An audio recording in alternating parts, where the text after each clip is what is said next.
have seen a video of Kinuthia Mambombaya trying so much to defend the action that Kasmuel Makore took by joining ODM. He apparently says that Kasmuel took that move strategically so that he could save his life. And he has been defending that boy so passionately.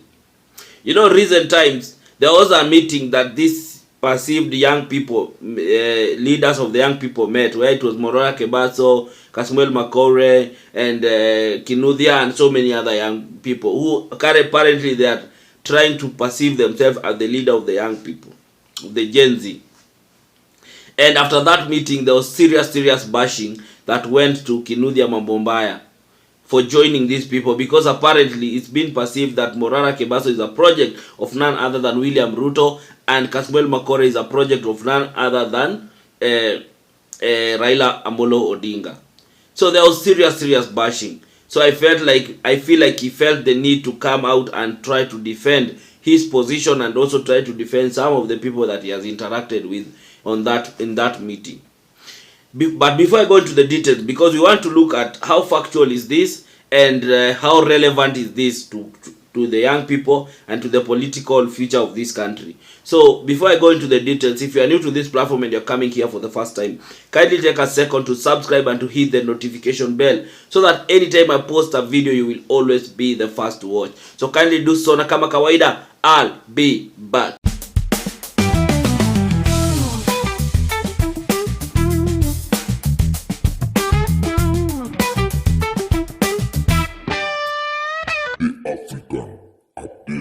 Thank you for everyone who has subscribed, and for the return subscribers, I really I appreciate you guys. Words can't explain how much I appreciate you guys. And for the people who are sending something via the number below, like we have like Nancy, and then we have like the other guy is James, and then we have like I think it's Opio from Kisumu, and there was Nanjala something.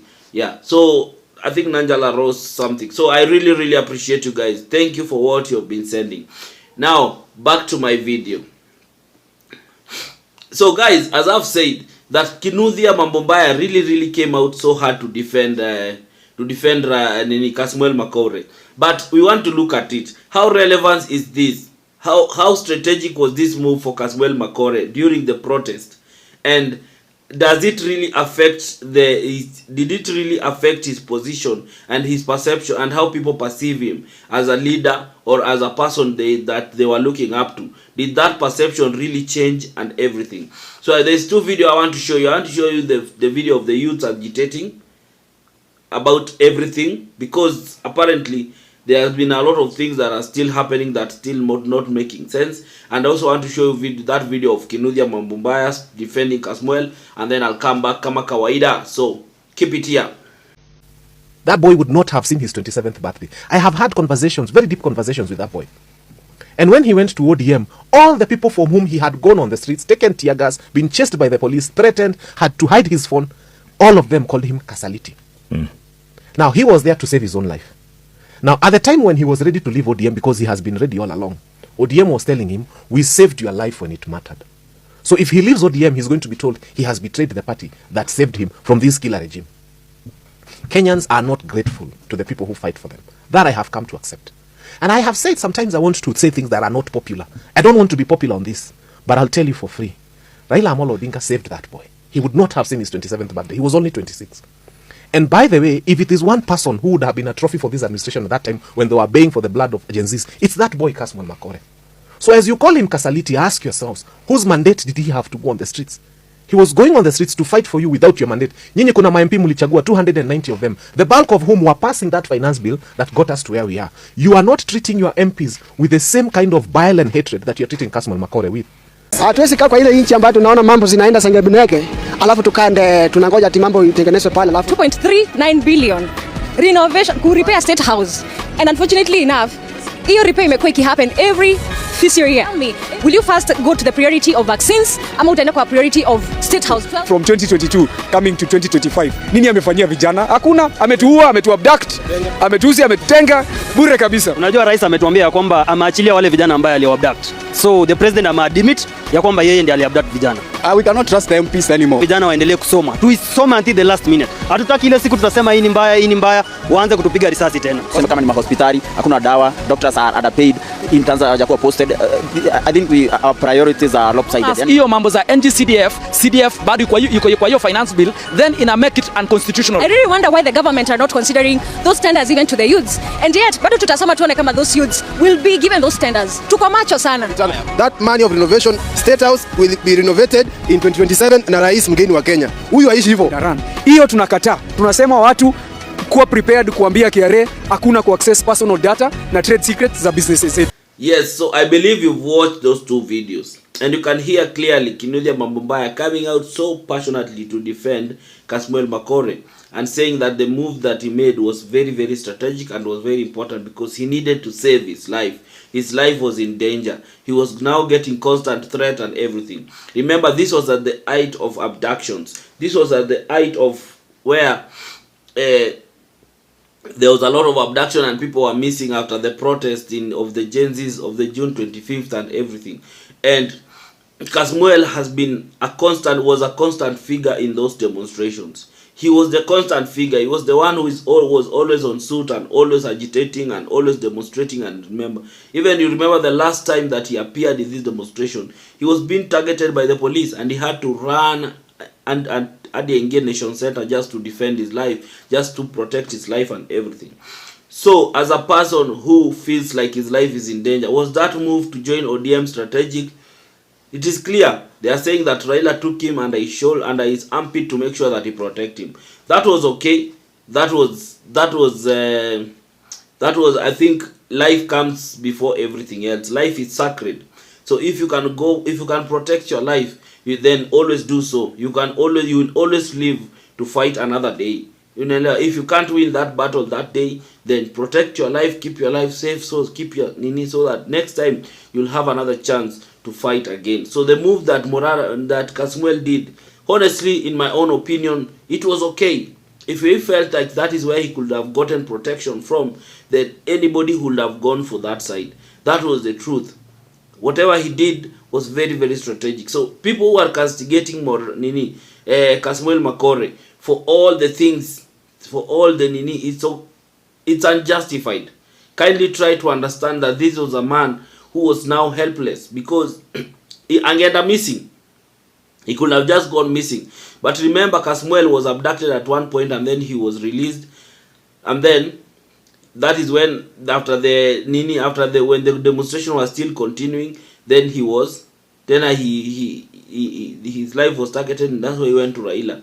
Now, when you go to Raila Odinga, and this is where I want to now speak about Kasmuel and everything. When Raila protected you with the expectations. And those expectations that's why we are saying that these leaders are manipulative. These people don't have the interest of the youth at heart. Because now he protected you, but he protected you expecting something in return. And that's why you see Kasmuel is caught between a rock and a hard place. Because on this other hand, this is a man who protected his life, who protected him. And then this other side, there are people's also expectation, who have a high expectation and are disappointed about the move that he made. So Kasmuel ajui asimame wapi, because pia pale kwa ODM the things are so difficult for him. He doesn't know. He cannot fight for anything in a place. That ODM itself has a serious number of cartels. People you cannot fight. You cannot take them from a position. That's why I feel like he has started now showing that, hey, as much as you guys helped me, it is okay and I appreciate you, but I'm not comfortable here. I don't see a future for me here. I feel like you guys are just going to keep me here, just in circles, but there'll be nothing happening. So he's looking for an exit. And I think that he's trying to find that exit from the young people. But the young people wamemkataa. The young people have clearly shown people that they are not interested with Kasmuel Makore anymore. And there's something about these young people. These young people, if they don't like you, that's it for you. There's no day they will ever change their mind. These people don't change their mind. You can see even the kind of things they are telling Morara Kebaso. Morara is trying so hard to adhere himself to be the leader of the youth. But this guy, where did he appear from?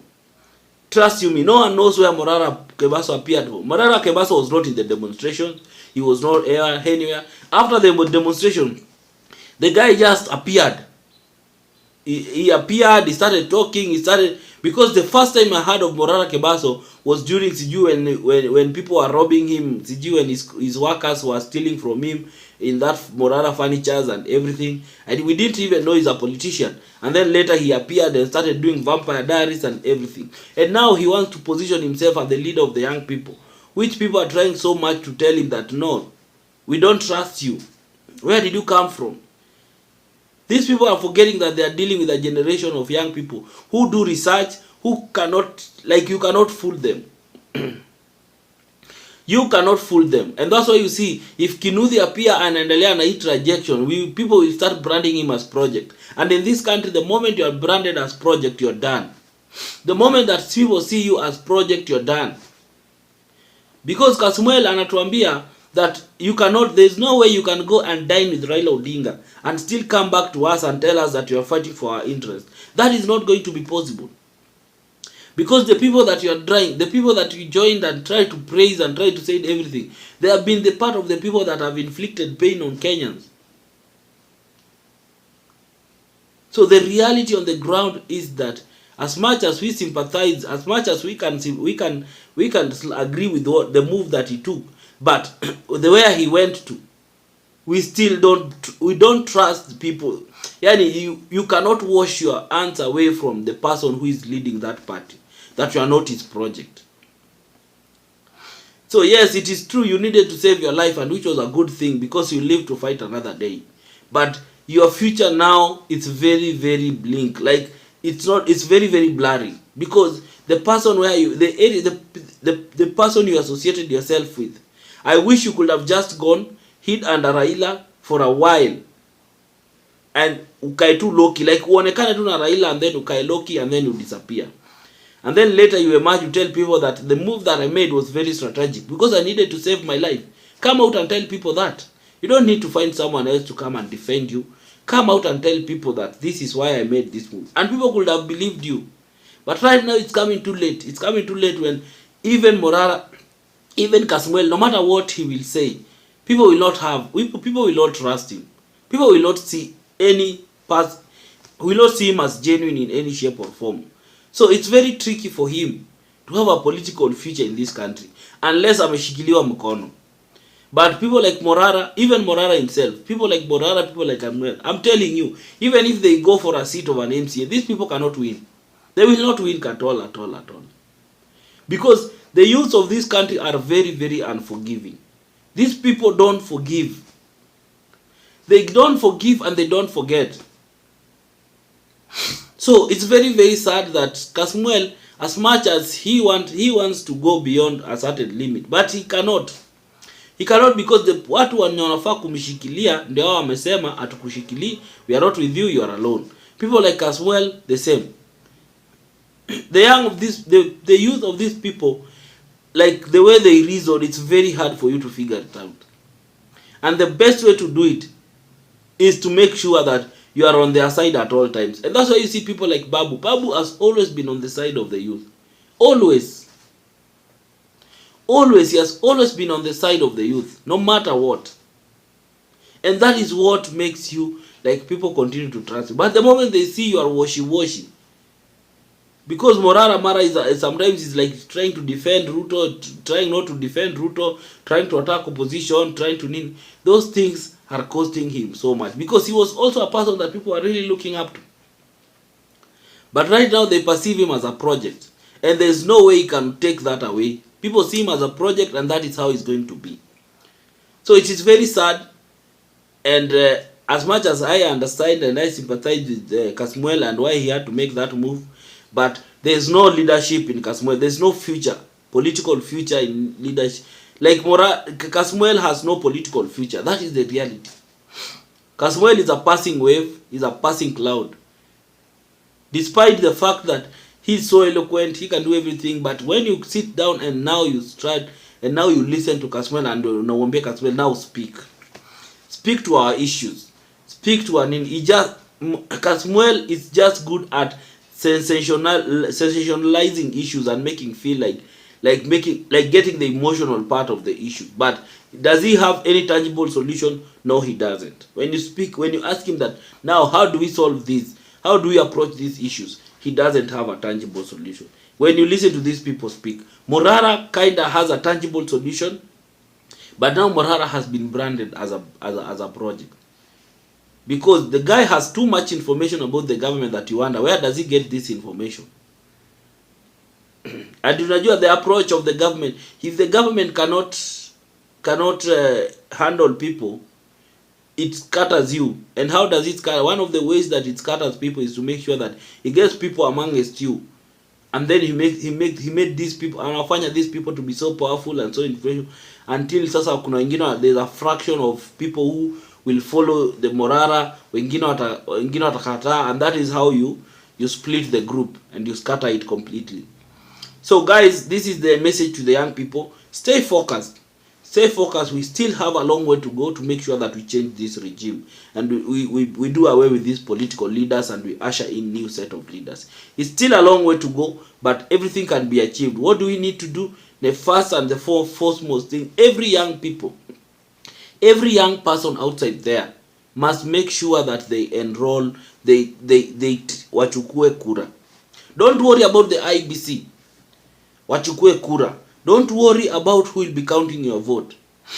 The most important thing and the election says that and it was decided that ile kura ambayo itapigwa kwa polling station na itahesabiwa, that will be the final. So that is what we need to defend. That is what we need to defend at all times, because this time around we are not going to allow people to steal elections.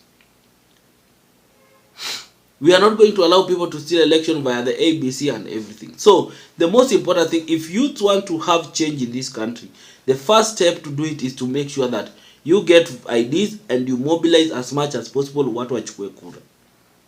We need to have people, massive registration of young people taking up wachukue kura. That is the first step. After that, then we will strategize how we are going to do this, how we are going to do away with this government. So that day, once the windows are open for people to go and take kura, waenda wachukue kura, that few months, because it's always a month or a month and a half, for that month, that is what the youth should just be doing, mobilizing each and every single day. Young people waende wachukue kura. Hizo magari zenye naona mna nini nazo. Vile mnakusanyanga, the way you gather together, mnaenda Naivasha for parties and funkies and all those fun moments you have. Do that even siku ya kwenda kuchukua kura. Wacha watu waende wa camp kwa polling station. Watu waende wa camp kwa place ya kuchukua kura. Wacha watu waende wa camp. Let it be a drive. Wacha watu wachukue kura. Young people wachukue kura as many as possible. And then now after hapo sasa watu waanze ku strategize. Tujue sasa how many young people do we have, because we have a population of close to 20 million young people. That is half the population of this country. So those that half the population of this country can change this country vibaya sana. So that is the first step, and then after hapo utajua. So what do you think about your story ya Kasmuel? What do you think about the future leaders of this country? Where will the leaders of the young people come from? Because from the lot that I see, I don't see any leaders. I see people who are just self-imposing, who want to be seen as leaders. Unaelewa? And the fact that people keep on praising you on this platform doesn't mean that you're a leader. The fact that you are so vocal and you speak about issues, issues za watu and ila kitu, doesn't mean that you are a leader. That's what people need to say. People like Akina Kinuthia, no one has appointed you to be a leader. No one makes you to be a leader. You are not a leader for anybody, for heaven's sake. The fact that you speak sense, the fact that you speak facts, the fact that you speak things that relate, that young people and the Kenyans can relate to, does not translate to you being their leader. Kindly get that clearly. When people want you to lead them, they will tell you now we want you to lead us. We want you to take this. People will be very, very clear in what they want. And this is what people like Akina Kasmuel and people like Akina Morana are not getting. That they think that the fact that they were in a demonstrating and and they were the one at the center stage of everything, they feel like now they are leaders. People like Morana Kobaso, they think that now because the youth have been excited with the Vampire Diary and everything, now that one now makes them leaders. No, you people are not leaders. You are self-imposing, and that is why it's costing you all this. And that's why you see people are so much, you see people are so bitter with you people, because who appointed you to be their leader? Who told you that you are leader? That you were leader wetu? Who? You get? So this one, leaders will come. People will say, people watasema during as we get close to the level, will say we want so and so to lead us. Anyway, guys, you can share your comment in the comment. You can share your comment and review in the comment section. But as always, say remain as respectful as possible. Do not insult. Do not attack anyone. This is a safe space. We want to create a safe space whereby anyone can come and air his thoughts and ideas on this platform without feeling that he will be intimidated, he will be victimized, ama atatukano. So do that. And if you feel like you still want to support this platform, my number is always there. Kindly do so with whatever amount that you have, 10 shillings, 50, whatever. Do it. And thank you so much. Until next time, bye-bye.